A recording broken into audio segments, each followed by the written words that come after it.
Now turn to Section 1. You are going to listen to a telephone conversation between two people, Hannah and her father.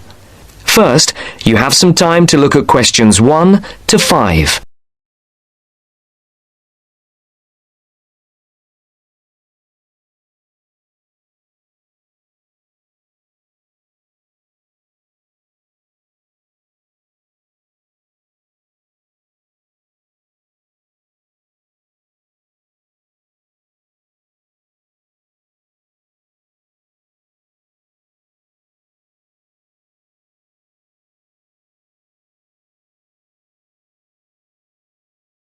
Now the test will begin.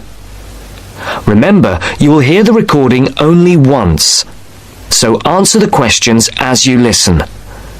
Now listen to the first part of the conversation and answer questions 1 to 5.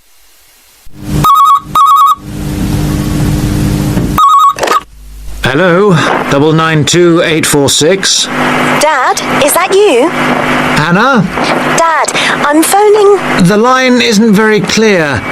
Yes, I know. I'm on a mobile and the signal isn't very good. I'll see if I can move. Is that any better? Yes, that's much better. Just don't move. I'll try not to. Have you found a place to live yet? Yes, I think I have at last. Wonderful. I'm relieved because I'm fed up looking. I didn't think it was going to take me 3 weeks. It hasn't been easy for you. I suppose it's the beginning of the academic year, and you have all the new students looking for places as well. Yes, that's one reason. But this place is also full of new technology companies, and there are lots of young people looking for somewhere to live. And you know what that means. Higher rents as well. Yes, much higher. Well, tell me, how much is it?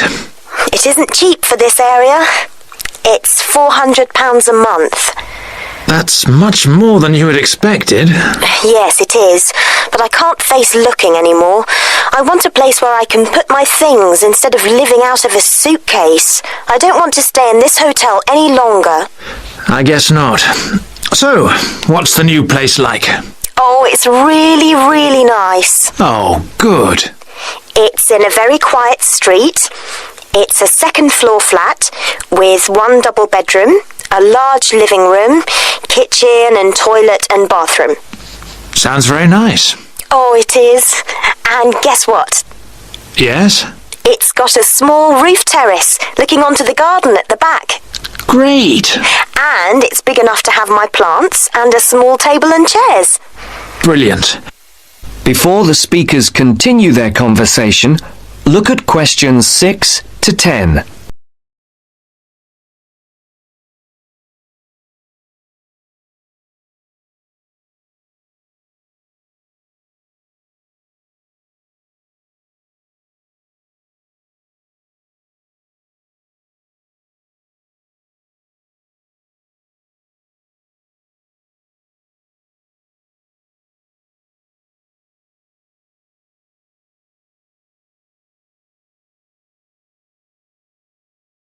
As you listen to the second part of the conversation, Now listen carefully and answer questions 6 to 10.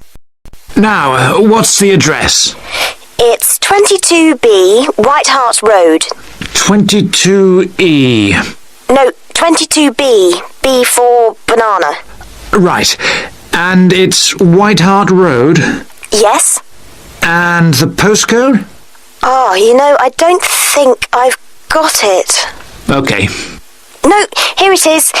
It's EX15 9RJ. This line is bad. Is that EX50? No, it's EX15. Okay. I don't think I know the road. It's a side road, but you do know the area because it's off Garrett Lane. Oh, right. Which end? The other end from the stadium? So, it won't be too noisy then? You can still hear it from here when there's a match on. When are we going to see you? Well, I was going to come down on Friday evening after work, and then we could bring my things by van on Saturday afternoon. I want to move all of my stuff out to give you and Mum more space. We'll need to hire a van then. It's okay. I'll pay for it. No, don't worry. It'll be a gift from your mum and me. Oh, Dad, it's okay. No, I won't hear of it. We'll pay. All right. Thanks, Dad. And if you're taking everything, we might need to hire a container lorry. Oh, Dad! I'm only joking. I know. I'll hire the van for the Saturday then. I can pick it up first thing in the morning. Right. And then return it in the evening. Are you sure you don't want to stay overnight? No, I'd best get back the same day. You know what your mum's like. She'll only worry. If I remember rightly, it's about 3 hours by road? Yes, roughly. Well, if we leave by lunchtime, we'll be there mid-afternoon. Okay. Then a couple of hours to unpack. Then? We could go to a nice restaurant round the corner. Definitely. My treat. You're on. But I'll have to be away by about 7:30-ish. Okay. Right then. Mum wants to have a word. I'll see you Friday. Bye, Dad. I'll hand you over to her. Bye. That's the end of section 1. You now have half a minute to check your answers.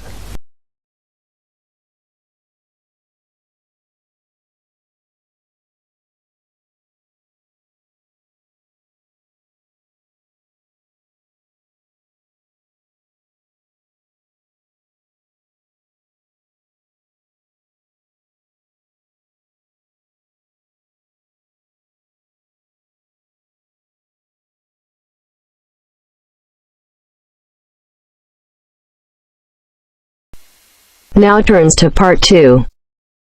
Part 2. You will hear someone giving instructions to staff at a festival. First, look at questions 11 to 13.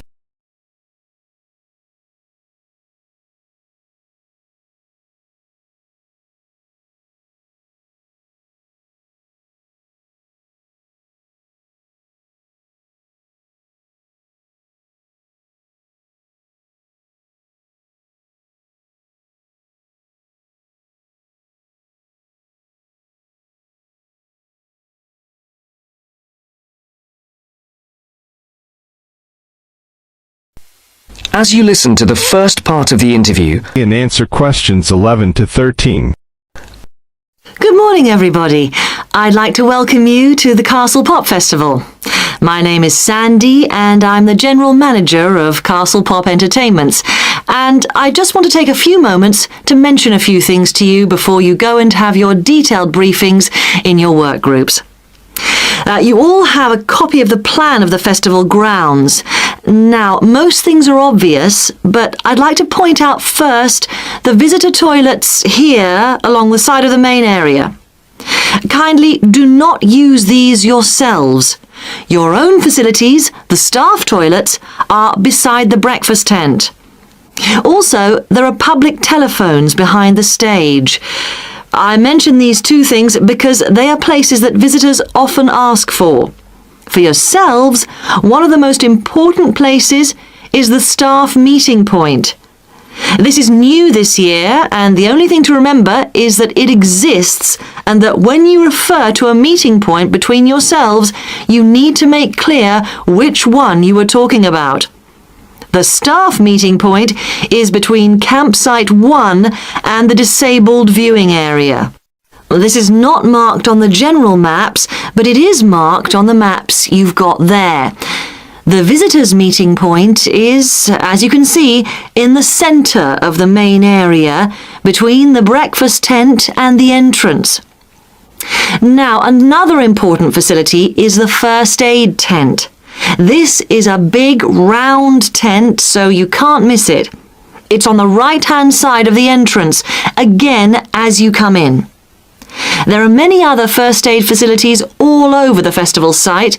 In fact, there is a first aid box in every tent and sales point, but this is the central point.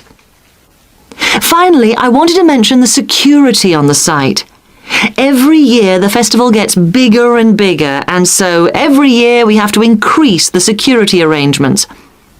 We have a number of small security offices, one being near the entrance, but the main security office is opposite the disabled viewing area.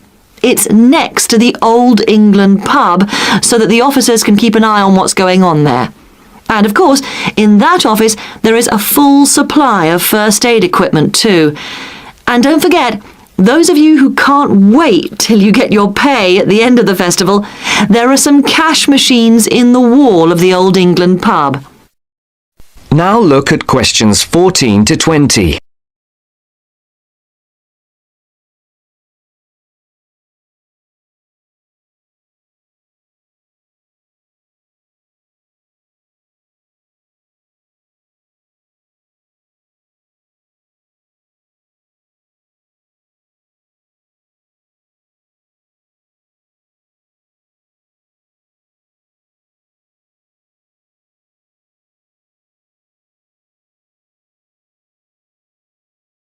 As the interview continues, Now listen carefully and answer questions 14 to 20.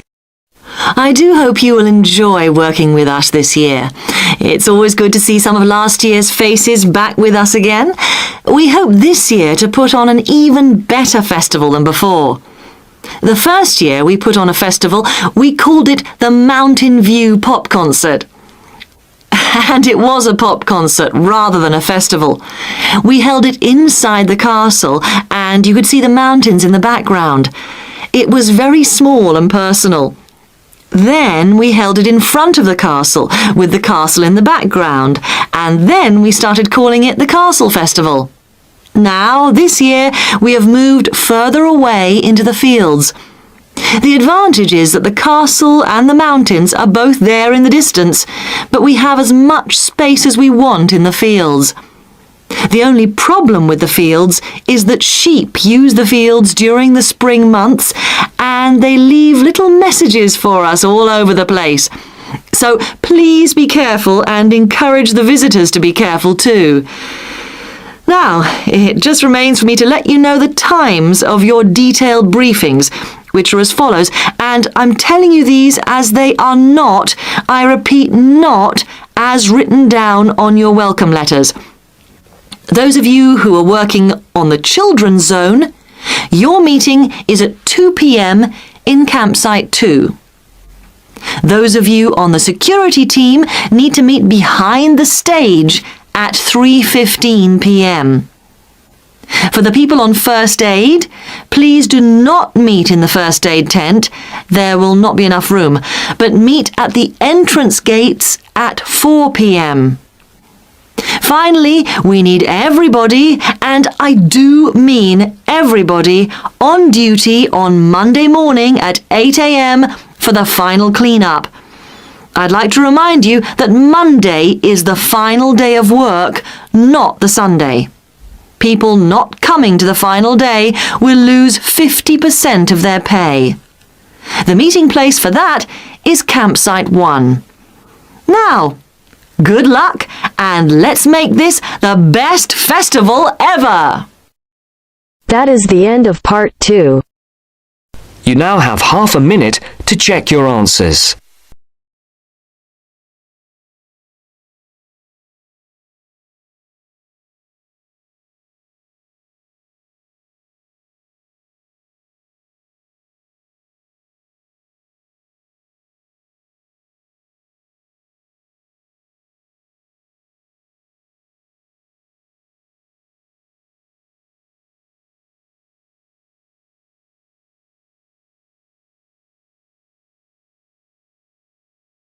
Turn to Section 3. Section 3. You are going to hear a conversation between Bill and the counselor. You now have some time to look at questions 21 to 25.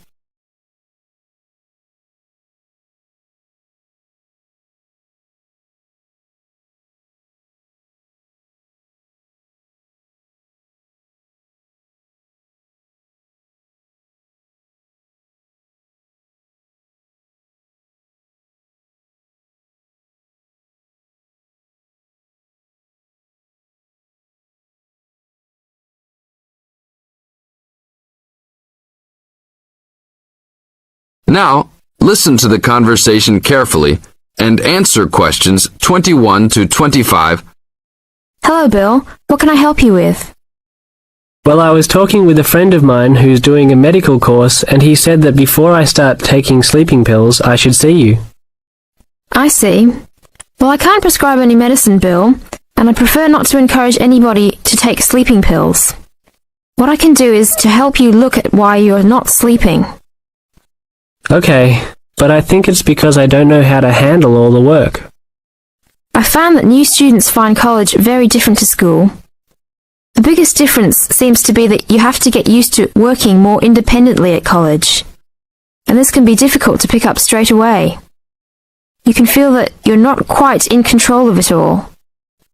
That's right. I mean, with only a few lectures and tutorials each week, it looks like an easy workload, but then you suddenly realize that there are assignments, tests, and exams. I know I'm not the only one. I really prefer to work quietly in the library where the resources are, but its hours just don't suit my work and sleep habits. Yes. Having a lot of time to manage and having to arrange to get everything done and still have time left over to relax and feel refreshed usually needs careful planning. Yeah, that's right. I know. But it's hard to get started. My medical mate said you can help with getting organized, and I sure need it. Okay then. I need to get a few details about your timetable and any other commitments. You can put them all down on this form if you like. Now you have some time to look at questions 26 to 30.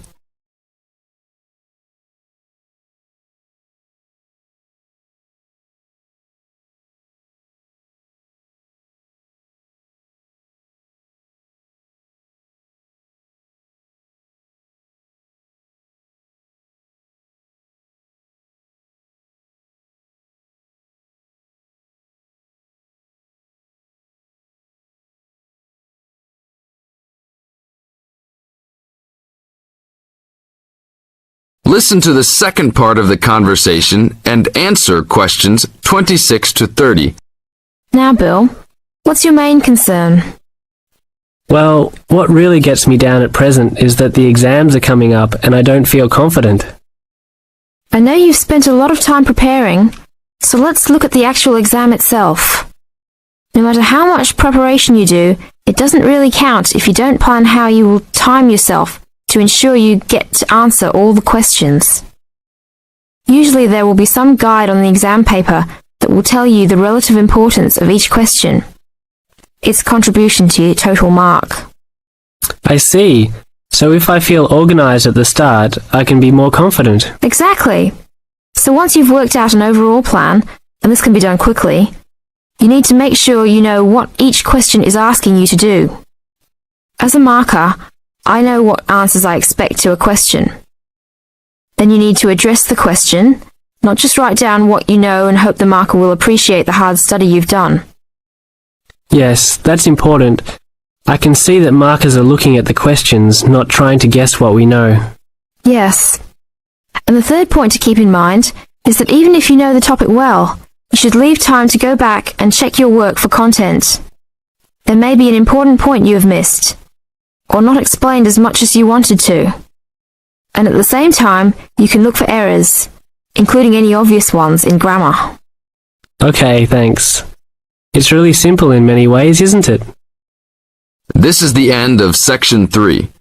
You now have half a minute to check your answers.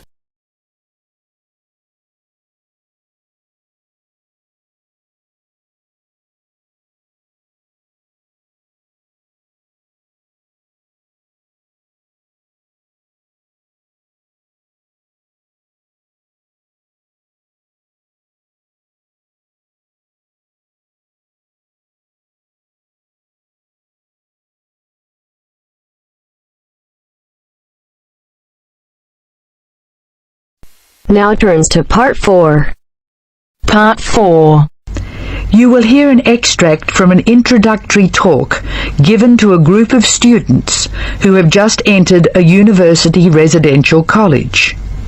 The speaker is the principal of the college.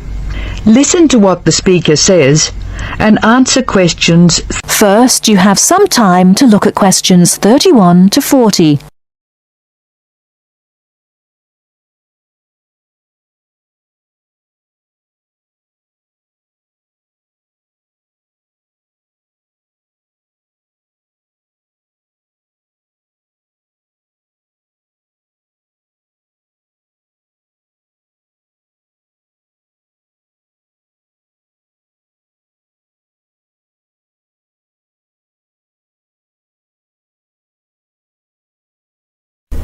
Now, listen carefully and answer questions 31 to 40. Good morning and welcome to Scholastic House. I am delighted to see you here. It is my duty to explain to you some of the history of our college and some of the traditions which I hope you will uphold. The idea for Scholastic House was expounded by Samuel Wells in 1898. Wells was a visionary whose ideas were well ahead of his time. He wanted a college which would encourage friendship between people of different races and nationalities. Wells died in 1900 before he could see the college in action. Scholastic House finally began operating in 1903 with 10 students. Those students came from Asia, Europe and the Americas. At that time, Scholastic House accepted only male students, although it has been co-educational since 1963. 9 of these foundation students went on to lead illustrious lives. The only exception died tragically on his way home from Scholastic House to Sarawak. He had only recently graduated with an honours degree in law, and he was robbed of a brilliant future. The other 9 students, as I said, led very fulfilling lives. 3 became political leaders, 3 became doctors. Perhaps the most famous graduate became a university teacher and was responsible for the introduction of modern teaching training methods in his country. 2 of the original group became senior engineers and went on to deeply influence the way the water systems of their country were exploited. The college ran into hard times during the period of the Great War, 1914 to 1918. When the charter of the college was interpreted to mean that neither students nor staff could take part in the war effort. Many people felt that this indicated a lack of national spirit, and the walls of the college were frequently marked with graffiti. Meantime, outside the college, tens of thousands of young men went away to fight in Europe, never to return. The college was building a reputation for learning and for tolerance of opposing views. Scholastic House debate and discussion nights were open to the public in 1927 and have been available to anyone who wishes to attend ever since. It is a proud tradition of the college that any view may be expressed, provided that it can be defended intellectually. Over the years, topics which were controversial at the time have been discussed and debated. Why should we do this?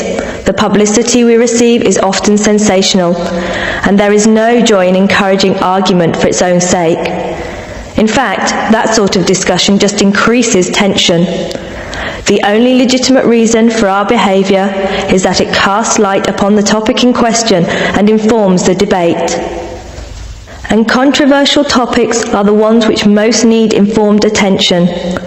As the world forges ahead, we often find our scientists have outstripped our philosophers.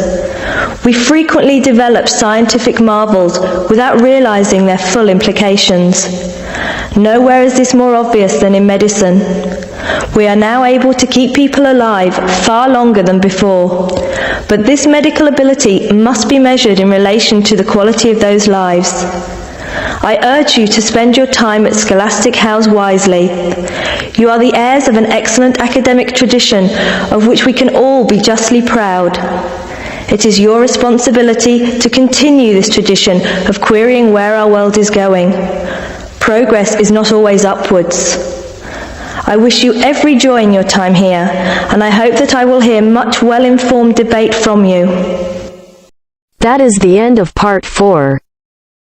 You now have half a minute to check your answers.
Give it to me.